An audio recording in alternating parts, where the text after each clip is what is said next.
حضرت ابو عثمان رضی اللہ تعالیٰ عنہ فرماتے ہیں کہ میں ایک سفر میں حضرت سلمان فارسی رضی اللہ تعالیٰ عنہ کے ہمراہ تھا، تو راستے میں ایک درخت آیا، پت جھڑ کا موسم تھا، تو ایک شاخ تھی جس پر زرد پتے تھے۔ اس خشک شاخ کو حضرت سلمان فارسی نے پکڑا اور جنبش دی، جتنے پتے تھے گر گئے۔ تو حضرت سلمان فارسی نے مجھ سے پوچھا کہ تم نے مجھے پوچھا نہیں اے ابو عثمان کہ میں نے یہ کیوں کیا ہے؟ تو میں نے کہا جی آپ بتا دیجئے کہ آپ نے ایسا کیوں کیا ہے۔ تو کہا ایک دن میں حضور کے ساتھ تھا، سفر کا عالم تھا، راستے میں ایسے ہی ایک درخت آیا، تو حضور نے اس کی شاخ پکڑی اور اس کو جنبش دی، جو زرد پتے تھے وہ گر گئے۔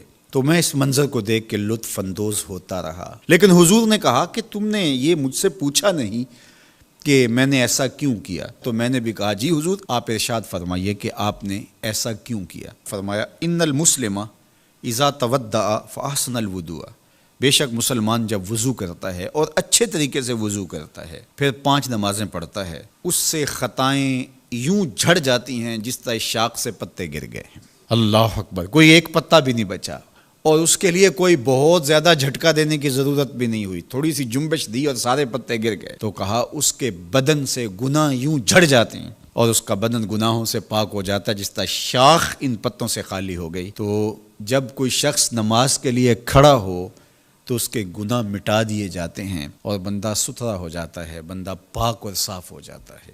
ہمارے بدن لتھڑے ہوں گناہوں سے تو کچھ گناہ تو وضو سے ہی نکل گئے، اور نماز سے بقیہ گناہ جاتے رہے، تو نماز پڑھنے کے بعد بندہ کتنا ستھرا ہو کے گھر لوٹے گا۔ نماز نور دیتی ہے، یہ چہرے کی چمک ہے، یہ دنیا میں بھی اجالا ہے تمہارے لیے اور آخرت کے اندھیروں میں بھی روشنی کا چراغ ہے جو تمہیں جنت کی طرف لے جائے گا اور جہنم سے بچائے گا۔ تو اس لیے 5 گانا نماز شعار زندگی بنانے والے اس دنیا میں خوبصورت زندگی گزارتے ہیں، اور میرے اور آپ کے آقا و مولا نماز کے لیے بے چین رہتے تھے۔ جب نماز کا وقت ہوتا تو حضرت بلال حبشی جو کہ حضور کے مؤذن ہیں، ان کو حضور سے جو حکم ملتا اس حکم نامے کے خوبصورت الفاظ دیکھیے۔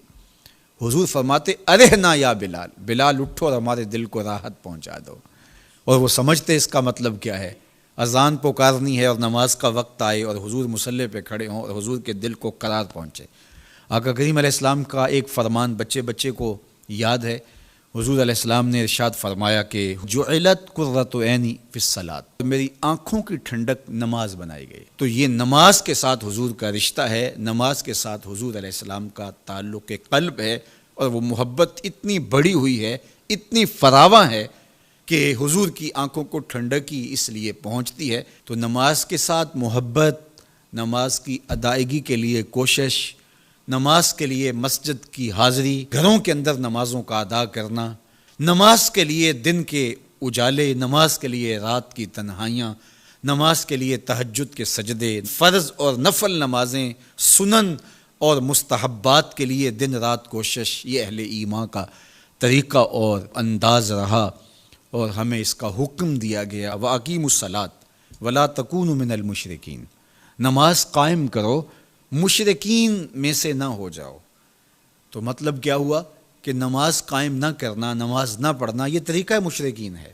اس لیے کہا کہ ان کے ساتھ تمہاری مشابہت اچھی تو نہیں لگتی، اس لیے تمہیں تو 5 گانا نماز ادا کرنا ہوگی۔ تو اہل ایمان کا اسلوب زندگی یہی ہونا چاہیے کہ وہ 5 گانا نماز کے ذریعے اپنے رب کے حضور حاضر ہوتے رہیں، ایک نماز کے بعد دوسری نماز کا انتظار کرتے رہیں، نماز میں راحت پائیں، نماز میں قرار جاں اور تسکین قلب تلاش کریں، اور یقیناً نماز قلب کی، روح کی تسکین کا سبب ہے۔